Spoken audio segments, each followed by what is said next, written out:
जय श्री कृष्ण। राधे राधे। प्यारे भक्तगणों, आज आप सभी श्रवण करेंगे वैशाख मास में सुनी जाने वाली 5 पुण्य फल देने वाली कथाएं। इन कथाओं को पूरे वैशाख मास में अवश्य सुनेगा, मिलेगी मनोवांछित फल की प्राप्ति। तो आइए श्रवण करते हैं कथा। सीता माता की नित्यनेम की कथा। माता सीता का 12 वर्ष का नियम था कि वे एक कथा भगवान राम को सुनाती थी, लेकिन एक बार राम जी को किसी कारण बाहर जाना पड़ा। इस पर माता ने कहा, अगर आप चले गए तो मैं कहानी किसे सुनाऊंगी। भगवान ने कहा कि आप कुएं के पाल पर जाकर बैठ जाना और वहाँ जो औरतें पानी भरने आएगी उन्हें अपनी कहानी सुना देना। देवी सीता ने बिल्कुल वैसा ही किया और कुएं के पास जाकर बैठ गई। तभी एक स्त्री आई। उसने रेशम की साड़ी पहन रखी थी और सोने का घड़ा ले रखा था। सीता माता उसे देखकर कहती है कि बहन, मेरा 12 वर्ष का नित्य नियम सुन लो। लेकिन उस स्त्री ने उनका नियम सुनने को मना कर दिया और बिना सुने वहां से चली गई। थोड़ी देर बाद उसकी रेशम जरी की साड़ी फट गई। सोने का घड़ा मिट्टी के घड़े में बदल गया। ये देख उसकी सास उस पर गुस्सा किया और कहा कि किसका दोष अपने सिर लेकर आई है। सास की बात सुनकर बहू ने सारी बात अपनी सास को सुना दी। अगले दिन ही वही साड़ी और घड़ा लेकर सास कुएं पर गई। माता सीता वहीं पर थी और औरत को देखकर देवी ने कहा कि आप मेरी कहानी सुन लीजिए। सास ने कहा, एक बार नहीं 4 बार सुन लूंगी। माता सीता ने अपना नियम सुनाना शुरू किया। राम आए, लक्ष्मण आए, देश के पुजारी आए, नित्य नेम का नेम लाए। आओ राम, बैठो राम, तपी रसोई जियो राम। माखन मिश्री खाओ राम, दूध बतासा पियो राम। सूत के पलका मोठो राम, साल दुसाला पोठो राम। साल दुसाला ओढ़ो राम, जब बोलो जब राम ही राम। राम सवारे सबके काम, खाली घर भंडार भरेंगे, सबका बेड़ा पार करेंगे। श्री राम जय जय राम। तब सास ने कहा कि बहन, आपकी कहानी तो बहुत अच्छी है। ऐसा कहकर वे अपने घर की ओर चली गई। थोड़ी समय बाद उसकी साड़ी रेशम जरी की बन गई और घड़ा सोने का बन गया। बहू के पूछने पर सास ने कहा कि बहू, तू दोष लगा के आई थी और मैं अब दोष उतारकर आ रही हूँ। सास ने कहा, वे कोई साधारण स्त्री नहीं है, बल्कि सीता माता थी। वे पुराने से नया कर देती है, खाली घर में भंडार भर देती है। वह लक्ष्मी जी का वास घर में कर देती है। आदमी की जो भी इच्छा हो उसे पूरा कर देती है।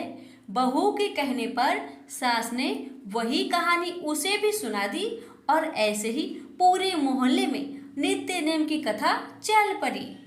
प्रेम से बोलिए सिया रामचंद्र की जय। लक्ष्मी माता की कहानी। एक बार लक्ष्मी जी ने मनोहर रूप यानी बहुत ही अद्भुत रूप धारण करके गायों के एक झुंड में प्रवेश कर लिया और उनके इस सुंदर रूप को देखकर गायों ने पूछा कि देवी, आप कौन हैं और कहाँ से आई हैं। गायों ने ये भी कहा कि आप पृथ्वी की अनुपम सुंदरी लग रही हो। तब गायों ने एकदम से कहा कि सच सच बताओ, आखिर तुम कौन हो और तुम्हें कहाँ जाना है। तब लक्ष्मी जी ने विनम्रता से गायों से कहा कि तुम्हारा कल्याण हो। असल में मैं इस जगत में अर्थात संसार में लक्ष्मी के नाम से प्रसिद्ध हूँ और सारा जगत मेरी कामना करता है, मुझे ही पाना चाहता है। मैंने दैत्यों को छोड़ दिया था और इसलिए वे सदा के लिए नष्ट हो गए। इतने ही नहीं, मेरे आश्रय में रहने के कारण इंद्र, सूर्य, चंद्रमा, विष्णु, वरुण तथा अग्नि आदि सभी देवता सदा के लिए आनंद भोग रहे हैं। इसके बाद माँ लक्ष्मी ने कहा कि जिनके शरीर में मैं प्रवेश नहीं करती वे सदैव नष्ट हो जाते हैं और अब मैं तुम्हारे शरीर में ही निवास करना चाहती हूँ। लेकिन इसके बाद भी कथा अभी खत्म नहीं हुई, क्योंकि गायों ने अब तक माँ लक्ष्मी को अपनाया नहीं था। गाय ने क्यों किया माँ लक्ष्मी का त्याग? देवी लक्ष्मी की इन बातों को सुनने के बाद गायों ने कहा कि तुम बड़ी चंचल हो, इसलिए कभी कहीं नहीं ठहरती। इसके अलावा तुम्हारा बहुतों के साथ भी एक सा ही संबंध है, इसलिए हमें तुम्हारी इच्छा नहीं है। तुम्हारी जहाँ भी इच्छा हो तुम चली जाओ। तुमने हमसे बात की, इतने में ही हम अपने आप को तुम्हारी कृतार्थ यानी तुम्हारी आभारी मानती हैं। गायों के ऐसा कहने पर लक्ष्मी ने कहा कि ये तुम क्या कह रही हो? मैं दुर्लभ और सती हूँ, अर्थात मुझे पाना आसान नहीं, पर फिर भी तुम मुझे स्वीकार नहीं कर रही। आखिर इसका कारण क्या है? यहाँ तक कि देवता, दानव, मनुष्य आदि सब कठोर तपस्या करके मेरी सेवा का सौभाग्य प्राप्त करते हैं, अतः तुम भी मुझे स्वीकार करो। वैसे भी इस संसार में ऐसा कोई नहीं जो मेरा अपमान करता हो। ये सब सुनकर गायों ने कहा कि हम तुम्हारा अपमान या अनादर नहीं कर रहे, केवल तुम्हारा त्याग कर रहे हैं, और वह सिर्फ इसलिए क्योंकि तुम्हारा मन बहुत चंचल है। तुम कहीं भी जमकर नहीं रहती, अर्थात एक स्थान पर नहीं रुक सकती, इसलिए अब बातचीत करने से कोई लाभ नहीं। तो तुम जहाँ जाना चाहती हो जा सकती हो। इस तरह से गायों ने माँ लक्ष्मी का त्याग कर दिया, क्योंकि गायों को मालूम था कि लक्ष्मी कभी किसी के पास नहीं रहती, बल्कि पूरे संसार में घूमती रहती है। पर फिर भी माँ लक्ष्मी ने हार नहीं मानी और इतना सब होने के बाद भी वार्तालाप जारी रखी। अब आखिर में माँ लक्ष्मी ने कहा, गायों, तुम दूसरे को आदर देने वाली हो, और यदि तुमने ही मुझे त्याग दिया तो सारे जगत में मेरा अनादर होने लगेगा। इसलिए तुम मुझ पर भी अपनी कृपा करो। मैं तुमसे केवल सम्मान चाहती हूँ। तुम लोग सदा सबका कल्याण करने वाली पवित्र और सौभाग्यवती हो, तो मुझे भी बस आज्ञा दो कि मैं तुम्हारे शरीर के किस भाग में निवास करूं। इसके बाद गाय ने भी अपना मन बदल लिया और गायों ने कहा, हे यशस्विनी, हमें तुम्हारा सम्मान अवश्य ही करना चाहिए, इसलिए तुम हमारे गोबर और मूत्र में निवास करो, क्योंकि हमारी ये दोनों वस्तुएं ही परम पवित्र है। तब माँ लक्ष्मी ने कहा, धन्यवाद और धन्य भाग मेरे, जो तुम लोगों ने मुझ पर अनुग्रह किया, यानी मेरे प्रति इतना कृपा दिखाई।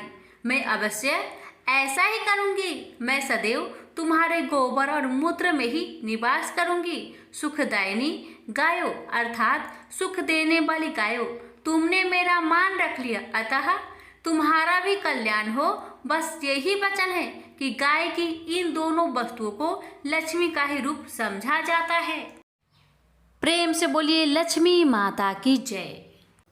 यमराज कहते हैं, ब्राह्मण, पूर्व काल की बात है। महिरथ नाम से विख्यात एक राजा थे।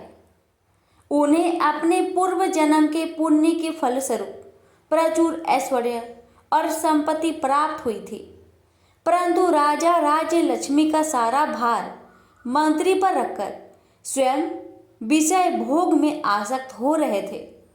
वे न प्रजा की ओर दृष्टि डालते थे और न धन की ओर। धर्म और अर्थ का काम भी कभी नहीं देखते थे। उनकी वाणी तथा उनका मन कामिनियों की कीड़ा में ही आसक्त था।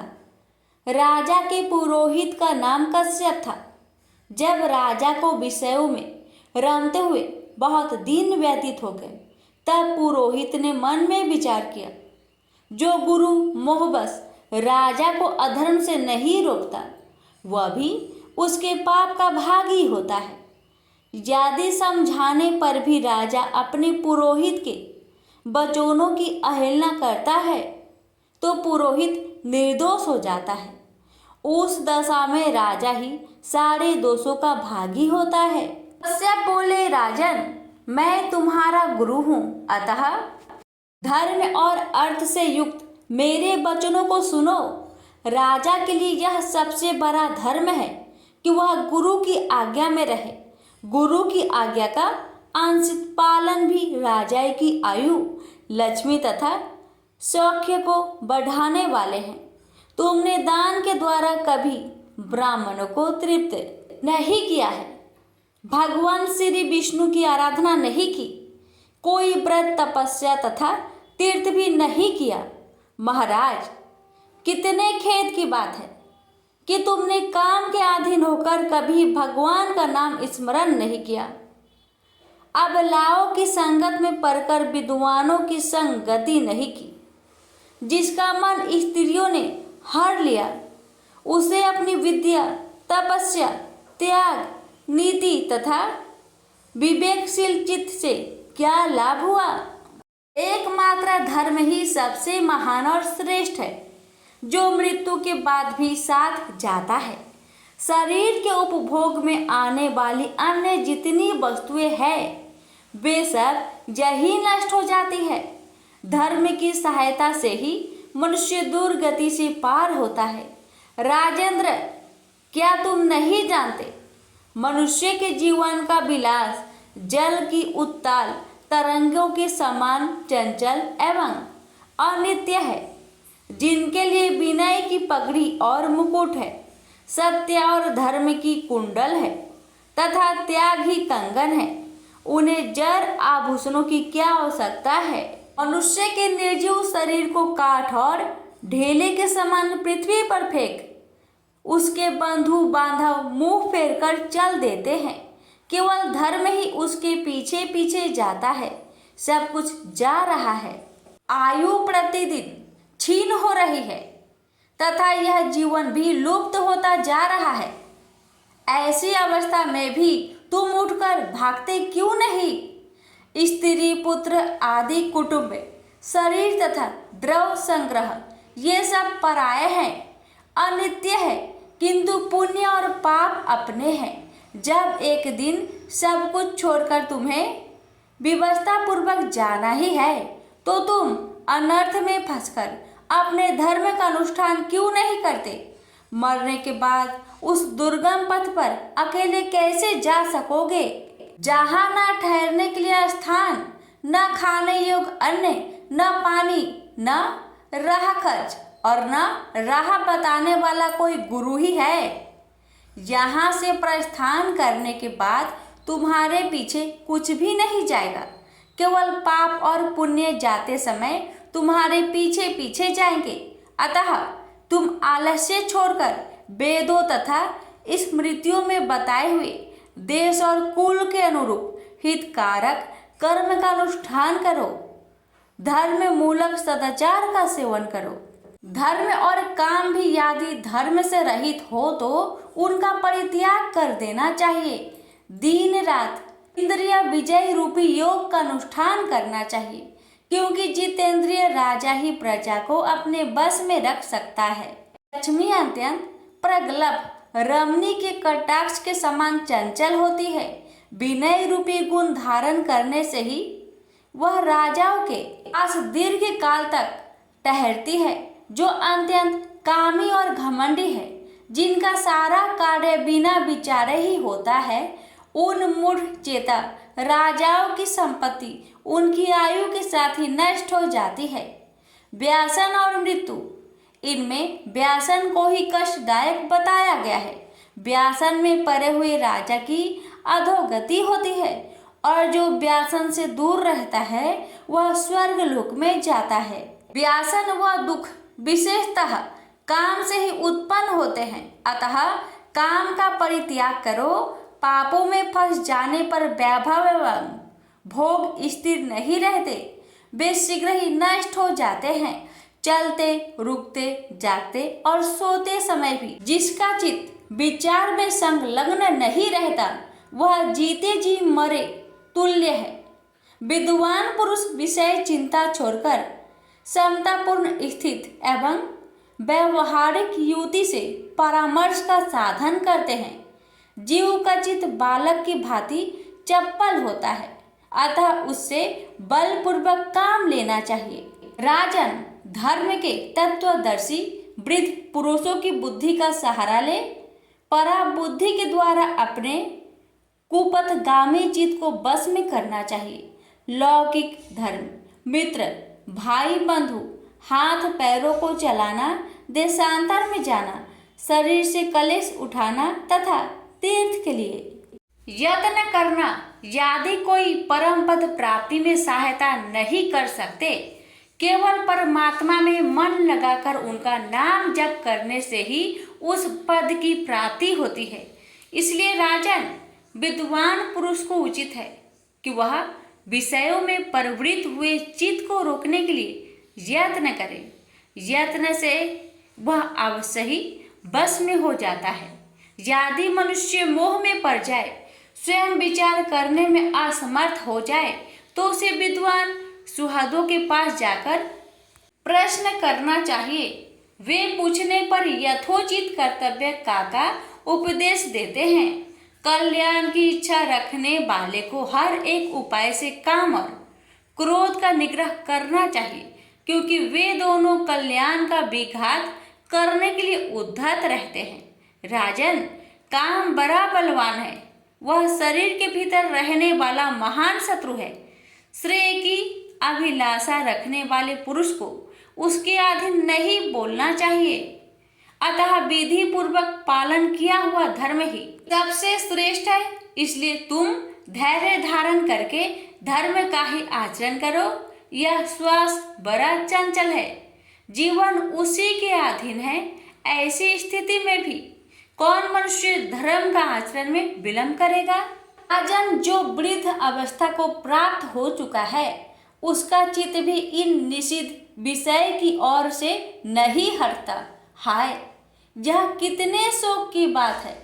पृथ्वीनाथ, इस काम के मोह में पड़कर तुम्हारी सारी उम्र व्यर्थ बीत गई। अब भी तो अपने हित के साधनों में लगो। राजन, तुम्हारे लिए सर्वोत्तम हित की बात कहता हूँ, क्योंकि मैं तुम्हारा पुरोहित और तुम्हारे भले बुरे कर्मों का भागी हूँ। मुनीश्वरों ने ब्रह्म हत्या, सुरापान, चोरी, गुरु पत्नी गमन आदि महापातक बताए हैं। उनमें से मनुष्य द्वारा मन, वाणी और शरीर से भी किए हुए जो पाप है, उन्हें वैशाख मास समाप्त कर देता है। जैसे सूर्य अंधकार का नाश करता है, उसी प्रकार वैशाख मास पाप रूपी महान अंधकार को सर्वथा नष्ट कर डालता है।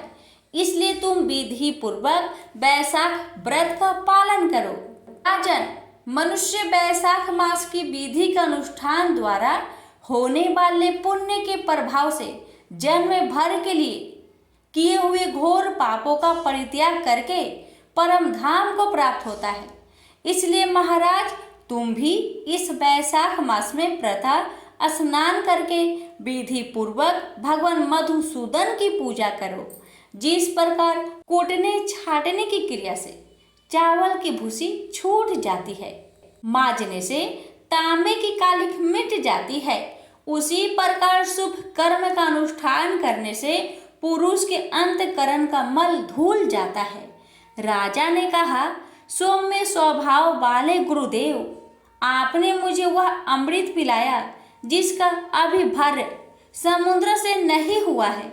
आपका वचन संसार रूपी रोग का निवारण तथा दुर्सनों से मुक्त करने वाला द्रव भिन्न औषध है। आपने कृपा करके मुझे आज इस औषध का पान कराया है। वृषपर सत्पुरुषों का समागम मनुष्य को हर्ष प्रदान करने वाला, उनके पाप को दूर भगाने वाला तथा जरा मृत्यु का अपहरण करने वाली संजीवनी बूटी है। इस पृथ्वी पर जो जो मनोरथ दुर्लभ माने गए हैं, वे सब यहाँ साधु पुरुषों के संग से प्राप्त हो जाते हैं। जो पापों का अपहरण करने वाली सत्संग की गंगा में स्नान कर चुका है, उसे दान, तीर्थ, सेवन, तपस्या तथा यह करने की क्या आवश्यकता है? प्रभु, आज के पहले मेरे मन में जो जो भाव उठते थे, बेशक केवल काम सुख के प्रति लोभ उत्पन्न करने वाले थे, परंतु आज आपके दर्शन से तथा वचन सुनने से उनमें विपरीत भाव आ गया है। मूर्ख मनुष्य एक जन्म के सुख के लिए हजारों जन्मों का सुख नष्ट करता है और विद्वान पुरुष एक जन्म से हजारों जन्म बना लेते हैं। हाय हाय, कितने खेद की बात है कि मुझ मूर्ख ने अपने मन को सदा कामजनित रस के आस्वादन सुख में ही फंसाए रखने के कारण कभी कुछ भी आत्म कल्याण का कार्य नहीं किया। अहो, मेरे मन का कैसा मोह है जिससे मैंने स्त्रियों के फेर में पड़कर अपनी आत्मा को घोर विपत्ति में डाल दिया। इसका भविष्य अत्यंत दुखमय है तथा जिससे पार पाना बहुत कठिन है। भगवान आपने स्वतः संतुष्ट होकर अपनी वाणी से आज मुझे मेरी स्थिति का बोध करा दिया। अब उपदेश देकर मेरा उद्धार कीजिए। पूर्व जन्म में मैंने कोई पुण्य किया था जिससे आपने मुझे बोध कराया है। विशेषतः आपके चरणों की धूलि से आज मैं पवित्र हो गया। वक्ताओं में श्रेष्ठ, अब आप मुझे वैशाख मास की विधि बताइए। कश्यप जी बोले, राजन, बुद्धिमान पुरुष को चाहिए कि वह बिना पूछे अथवा अनन्य पूर्वक पूछने पर किसी को भी उपदेश ना दे।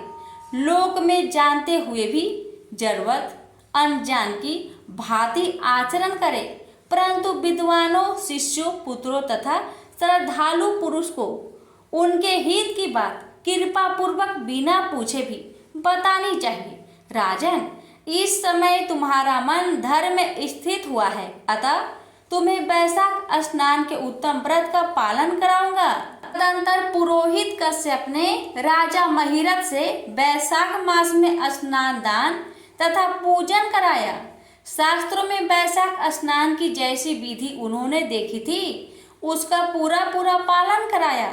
राजा महिरथ ने भी गुरु की प्रेरणा से उस समय विधि पूर्वक सब नियमों का पालन किया तथा माधव मास का जो जो विधान उन्होंने बताया वह सब आदर पूर्वक सुना।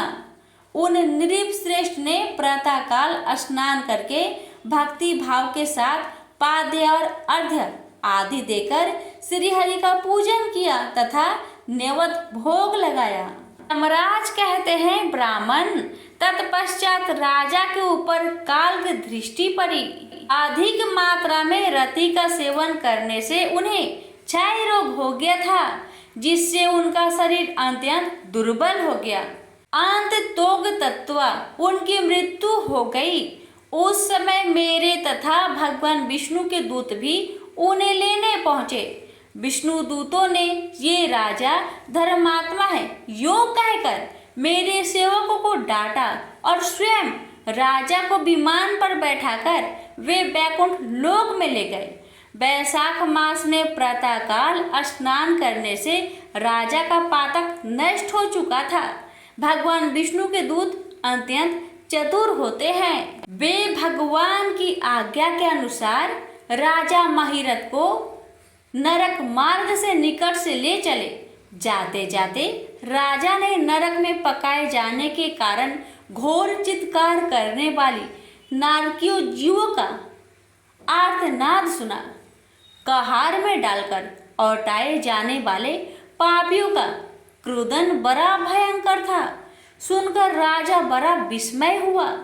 वे अत्यंत दुखी होकर दूतों से बोले, जीवों की कहराने की यह भयंकर आवाज क्यों सुनाई दे रही है? इसमें क्या कारण है? आप लोग सब बताने की कृपा करें। विष्णुदूत बोले, इन प्राणियों ने धर्म की मर्यादा का परित्याग किया है, जो पापाचारी एवं पुण्यहीन है। वे ताम मिश्र आदि भयंकर नरकों में डाले गए हैं। पापी मनुष्य प्राण त्याग के पश्चात यमलोक के मार्ग में आकर भयानक दुख भोगते हैं। यमराज के भयंकर दूत उन्हें इधर उधर घसीटते हैं और वे अंधकार में गिर पड़ते हैं। उन्हें आग में जलाया जाता है, उनके शरीर में कटे चुभाए जाते हैं उनको आड़ी से चीरा जाता है तथा वे भूख प्यास से पीड़ित रहते हैं। पीप और रक्त की दुर्गंध के कारण उन्हें बार बार मूर्छा आ जाती है। कहीं वो खौलते हुए तेल में औटाए जाते हैं, कहीं उन पर मूसलों की मार पड़ती है और कहीं तपाए हुए लोहे की सिलाई पर डालकर उन्हें पकाया जाता है। कहीं बमन, कहीं पीप और कहीं रक्त उन्हें खाने को मिलता है। मृदों की दुर्गंध से भरे हुए करोड़ों नरक है जहाँ सरपत्र वन है, शिलापात के स्थान जहाँ पापी शिलाओं पर पटके जाते हैं तथा वहाँ की समतल भूमि भी आग से तपी हुई होती है। इसके सिवा गर्म लोहे के, खौलते हुए तेल के, मैदा के, तपे हुए स्तंभ के तथा कूट सालमली नाम के भी नरक है। छुरे, कांटे, कील और उग्र ज्वाला के कारण शोभ एवं भय उत्पन्न करने वाले बहुत से नरक है। कहीं तपी हुई बैतरणी नदी, कहीं पीप से भरे हुए अनेकों कुंड है। इन सब में पृथक पृथक पापियों को डाला जाता है। कुछ नरक ऐसे हैं जो जंगल के रूप में हैं, वहाँ के पत्ते तलवार की धार के समान तीखे हैं। इन्हीं से उन्हें असिपत्र वन कहते हैं। वहाँ प्रवेश करते ही नर नारियों के शरीर कटने और छिलने लगते हैं। कितने ही नरक घोर अंधकार तथा आग की लपटे के कारण अत्यंत दारुण प्रतीत होता है। इनमें बार बार यातना भोगने के कारण पापी जीव नाना प्रकार के स्वर में रोते और विलाप करते हैं। राजन, इस प्रकार से शास्त्र विरुद्ध कर्म करने वाले पापी जीव कहराते हुए नरक यातना का कष्ट भोग रहे हैं। उन्हीं का यह क्रोधन हो रहा है। सभी पापियों को अपने पूर्वकृत कर्मों का भोग भोगना पड़ता है।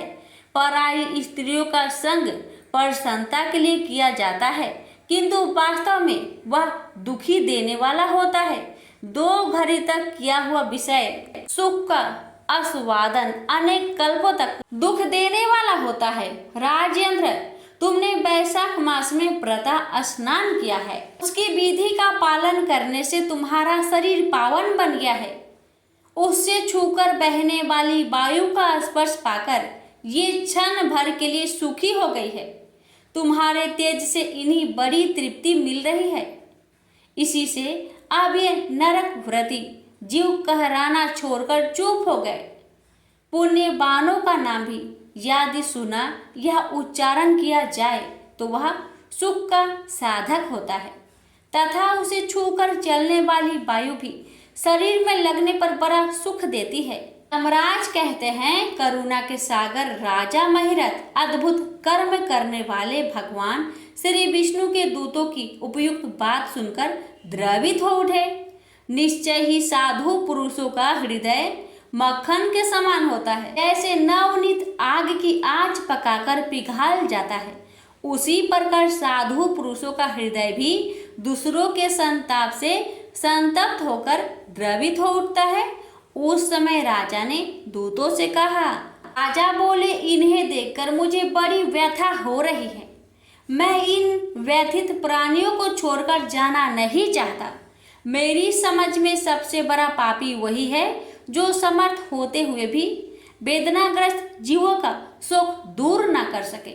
यदि मेरे शरीर को छूकर बहने वाली वायु के स्पर्श से ये जीव सुखी हुए हैं तो आप लोग मुझे उसी स्थान पर ले चलिए, क्योंकि जो चंदन वृक्ष की भांति दूसरों के पाप को दूर करने में आह्लादित करते हैं तथा जो परोपकार के लिए स्वयं कष्ट उठाते हैं, वे ही पुण्य आत्मा है। संसार में वे ही संत है जो दूसरों के दुखों का नाश करते हैं तथा पीड़ित जीवों की पीड़ा दूर करने के लिए जिन्होंने अपने प्राणों को तिनके के समान निछावर कर दिया। जो मनुष्य सदा दूसरों की भलाई के लिए उद्धत रहते हैं, उन्होंने इस पृथ्वी को धारण कर रखा है। जहाँ सदा अपने मन को ही सुख मिलता है, वहाँ स्वर्ग भी नरक के समान है। अतः साधु पुरुष सदा दूसरे के सुख से ही सुखी होते हैं। जहाँ नरक में गिरना अच्छा, प्राणों से वियोग हो जाना भी अच्छा, तो पीड़ित जीवों की पीड़ा दूर किए बिना एक क्षण भी सुख भोगना अच्छा नहीं है। दूत बोले, राजन, पापी पुरुष अपने कर्मों का ही फल भोगते हुए भयंकर नरक में पकाए जाते हैं। उन्होंने दान, होम अथवा पुण्य तीर्थ में स्नान नहीं किया है, मनुष्य का उपकार तथा कोई उत्तम पुण्य नहीं किया है, वे ही परम लोक में आने पर घोर नरक को पकाए जाते हैं। जिनका शील स्वभाव दूषित है, जो दुराचारी, व्यवहार में निंदित, दूसरों की बुराई करने वाले एवं पापी हैं, वे ही नरक में पड़ते हैं। जो पापी अपने मर्म भेदी वचनों से दूसरों का हृदय विदीर्ण कर डालते हैं तथा जो पराई स्त्रियों के साथ विहार करते हैं, वे नरकों में पकाए जाते हैं। महाभाग भूपाल, आओ, अब भगवान के धाम को चलो। तुम पुण्यवान हो, अतः अब तुम्हारा यहाँ ठहरना उचित नहीं है। राजा ने कहा, विष्णु दूतगण, यदि मैं पुण्य आत्मा हूँ तो मैं इस भयंकर यातना मार्ग में कैसे लाया गया? मैंने कौन सा पाप किया है तथा किस पुण्य के प्रभाव से मैं विष्णु धाम को जाऊंगा? आप लोग मेरे इस संचय का निवारण कीजिए। दूत बोले, राजन, तुम्हारा मन काम के अधीन हो रहा था, इसलिए तुमने कोई पुण्य यज्ञ अनुष्ठान अथवा यज्ञ वशिष्ठ अन्न का भोजन नहीं किया है, इसलिए तुम्हें इस मार्ग से लाया गया। किंतु लगातार 3 वर्षों तक तुमने अपने गुरु के प्रेरणा से वैशाख मास में विधि पूर्वक प्रातः स्नान किया है तथा महापापों और अति पापों की राशि का विनाश करने वाले भक्तवत्सल विश्वेश्वर भगवान मधुसूदन की भक्ति पूर्वक पूजा की है। यह सब पुण्य का सार है। केवल इस एक पुण्य से तुम देवताओं द्वारा पूजित होकर श्री विष्णु धाम को ले जाए जा रहे हो। नरेश्वर, जैसी एक ही चिंगारी पर जाने से इनके की राशि भस्म हो जाती है, उसी प्रकार वैशाख में प्रातः स्नान करने से पाप राशि का विनाश हो जाता है।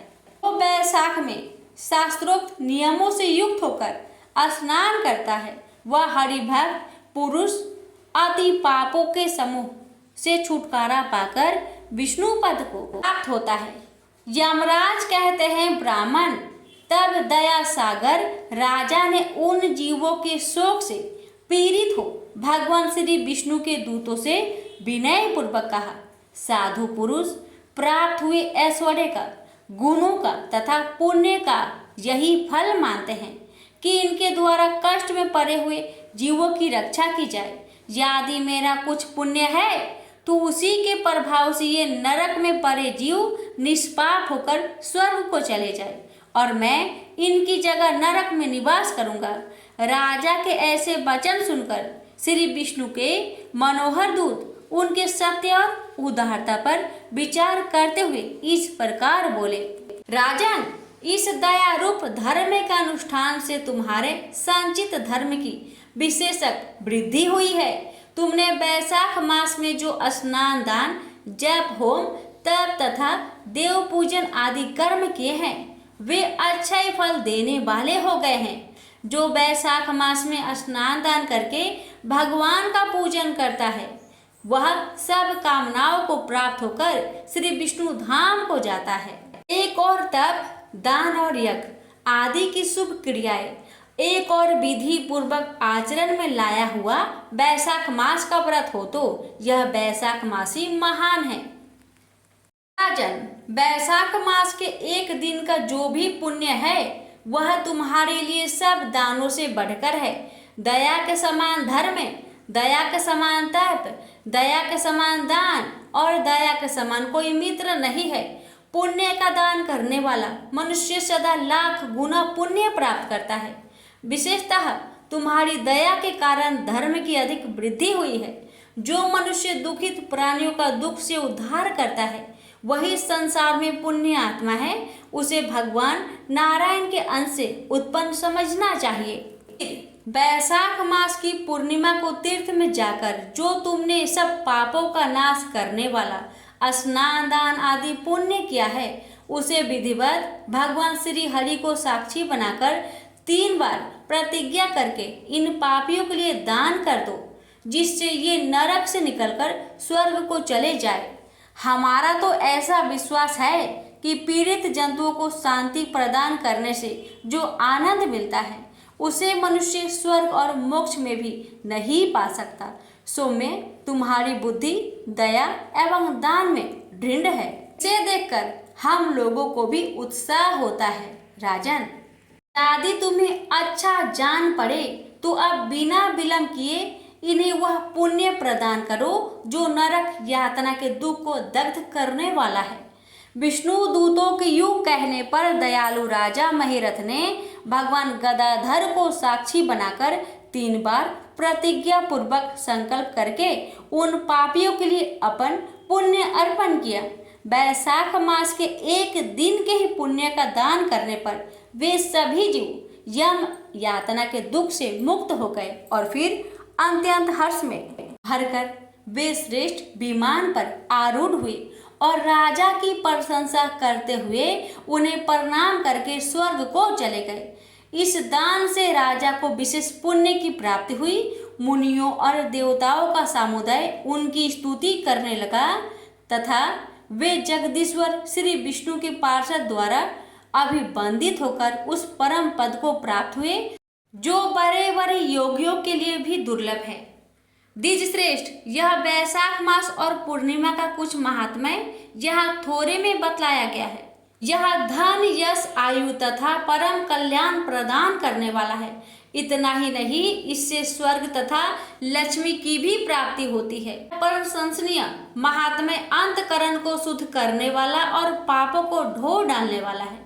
माधव मास का यह महात्म्य भगवान माधव को अत्यंत प्रिय है।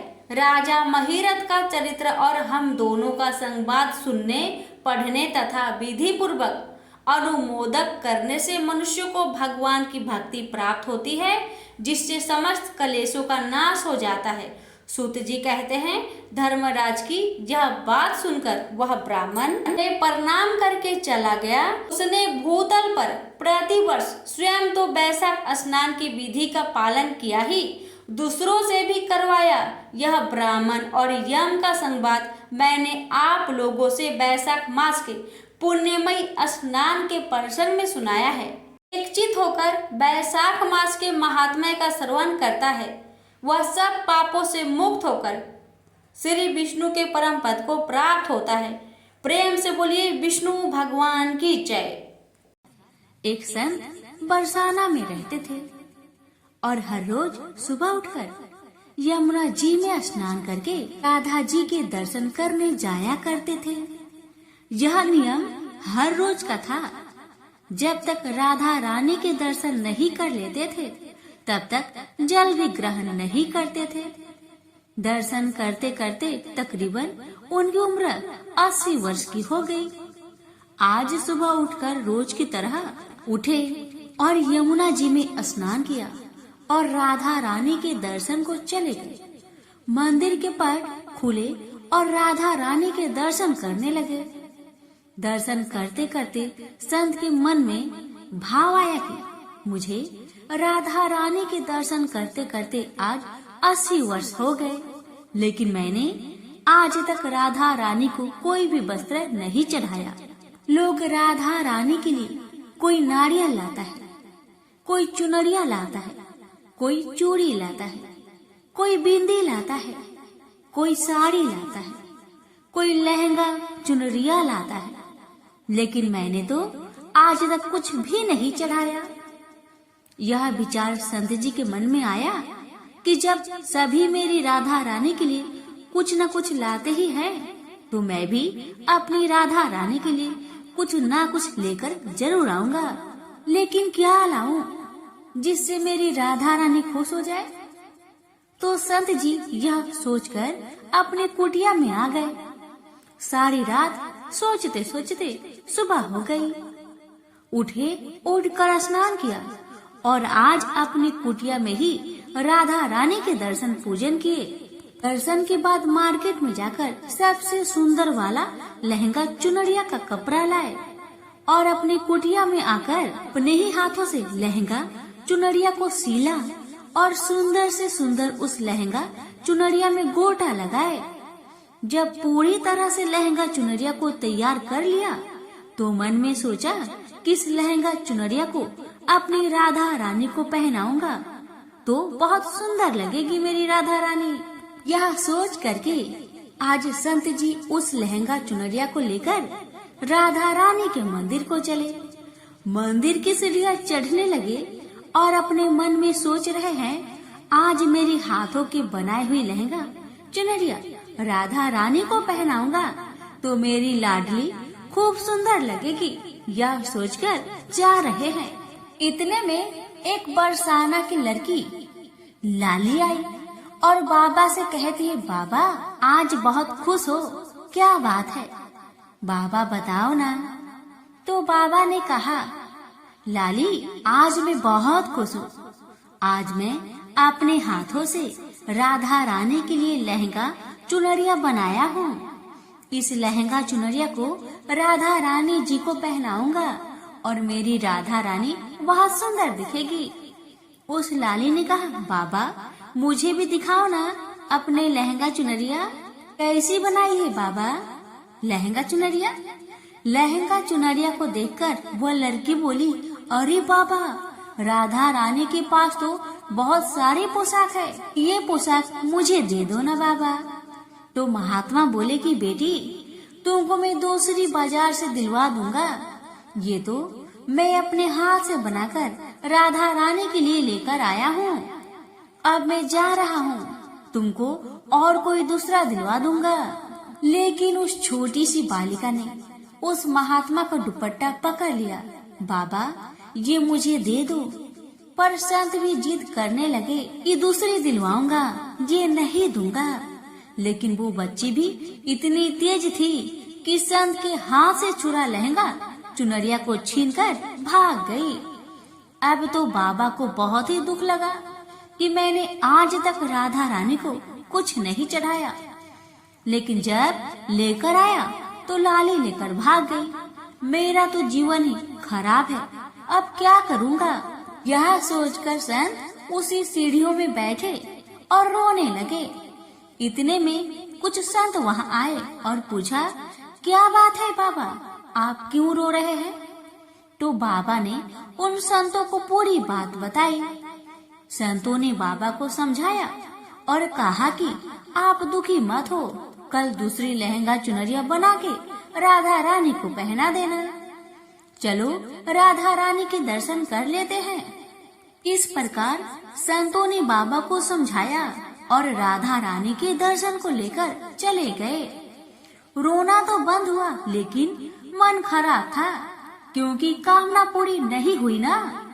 तो अनमने से मन से राधा रानी का दर्शन करने संत जा रहे थे और मन में ये ही सोच रहे हैं कि मुझे लगता है कि किशोरी जी की इच्छा नहीं थी, शायद राधा रानी मेरे हाथों से बनी पोशाक पहनना ही नहीं चाहती थी।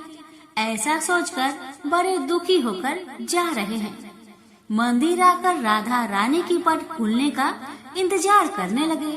थोड़े ही देर बाद मंदिर के पट खुले तो संतों ने कहा, बाबा देखो तो आज हमारी राधा रानी बहुत ही सुंदर लग रही है। संतों की बात सुनकर के जैसे ही बाबा ने अपना सिर उठाकर देखा तो जो लहंगा चुनरिया बाबा ने अपने हाथों से बनाकर लाए थे वही आज राधा रानी ने पहना था। बाबा बहुत ही खुश हो गए और राधा रानी से कहा, हे राधा रानी, आपको इतना भी सब्र नहीं रहा, आप मेरे हाथों से मंदिर के सीढ़ियों से ही लेकर भाग गई। ऐसा क्यों?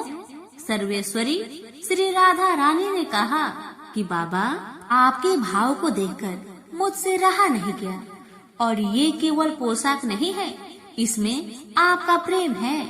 इसलिए तो मैं खुद ही आकर आपके पास लहंगा चुनरिया छीन कर भाग गई थी।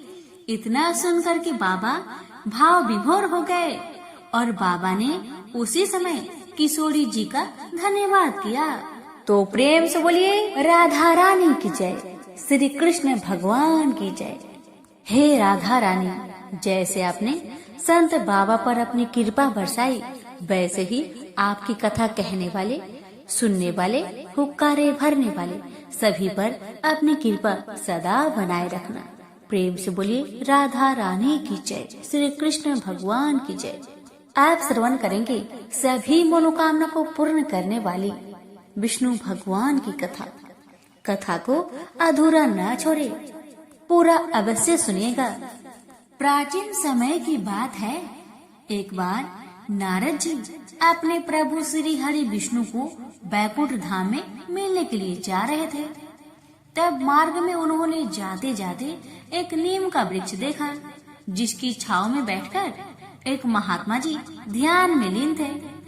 नारद जी के मन में विचार आया कि ये मेरे प्रभु के भक्त हैं, मैं तो जा ही रहा हूँ, क्यों ना इनसे भी पूछ लूं कि क्या ये कोई अपना संदेश भगवान तक पहुँचाना चाहते हैं। ऐसा सोच विचार कर नारद जी ने महात्मा को प्रणाम किया और कहा कि हे महात्मा, मैं सृष्टि के पालन करता प्रभु के पास जा रहा हूँ। अगर आप उन तक कोई बात पहुँचाना चाहते हैं तो मुझे बता दीजिए, मैं उन्हें बता दूंगा। तब महात्मा जी ने कहा, आपकी मुझ पर बड़ी कृपा होगी अगर आप मेरे एक प्रश्न का उत्तर ले आएंगे। तो नारद जी ने कहा कि कहिए आपका क्या प्रश्न है। तो महात्मा जी ने कहा कि मैं भगवान के दर्शन के लिए यहाँ ध्यान व तप कर रहा हूँ। आप बस पूछ आइएगा कि मेरी तरफ से कि मुझे उनके दर्शन कब होंगे। नारद जी ने कहा ठीक है, और वहाँ से चले गए। श्री हरि के पास पहुंचकर उन्हें प्रणाम किया। उनकी पूजा अर्चना करने के बाद कुछ देर उन्हें बताने लगे कि आज आपके पास आते आते मार्ग में एक महात्मा मिले, जो विशाल नीम के वृक्ष के नीचे बैठकर आपका तप कर रहे थे। उनका एक प्रश्न लेकर आया हूँ। दरअसल उन्होंने पूछा है कि आखिर आप उन्हें दर्शन कब देंगे। भगवान ने बोला, दूंगा। नारद जी कहने लगे, परंतु कब देंगे, वो ये जानना चाहते हैं। तो भगवान ने नारद जी को उत्तर दिया कि उन्हें कहिएगा कि जिस नीम के वृक्ष के नीचे वो बैठे हैं, उस पेड़ में जितने नीम के पत्ते हैं, उतने साल बाद मैं उन्हें दर्शन दूंगा।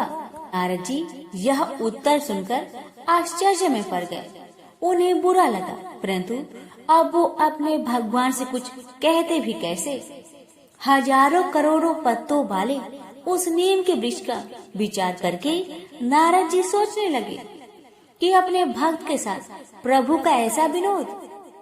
इन्हीं सारी बातों का विचार करते हुए वो प्रभु को प्रणाम किए और वहाँ से लौट गए। वापस आते समय उन्हें वो महात्मा बैठे मिले। जैसे ही महात्मा ने नारद जी को देखा तो उन्होंने उत्सुकता बस पूछा कि आपने प्रभु से मेरा प्रश्न पूछा। नारद जी ने कहा, हे महात्मा, आप उसका उत्तर न ही सुने तो बेहतर होगा, क्योंकि उत्तर बहुत दुखदाई है। परंतु महात्मा जी बहुत जिद करने लगे कि बताइए भगवान ने क्या कहा। तो विवशता बस नारद जी ने कहा कि दुखी मत होना, परंतु प्रभु ने कहा है कि इस नीम वृक्ष में जितने पत्ते हैं, उतने वर्ष बाद वो आपको दर्शन देंगे। ये सुनते ही महात्मा जी खुशी से नाचने लगे और जिसे देखकर नारद जी हैरान हो गए। उन्होंने महात्मा से कहा, कहीं आप पागल तो नहीं हो गए। तो महात्मा ने कहा, नहीं मैं पागल नहीं हो गया, मैं तो आनंदमय हो गया हूँ। उनकी बात सुनकर नारद जी ने कहा, ये रोने का विषय है ना कि नाचने का। तब महात्मा बोले, नारद जी ये नाचने का विषय है, क्योंकि अब तो मुझे ये भी पता नहीं था प्रभु मुझे मिलेंगे या नहीं, लेकिन अब ये तो तय हो गया है कि वो मुझे मिलेंगे। प्रेम से बोलिए लक्ष्मी नारायण की जय। लक्ष्मी नारायण अपनी सभी भक्तों पर अपनी कृपा सदा बनाए रखना।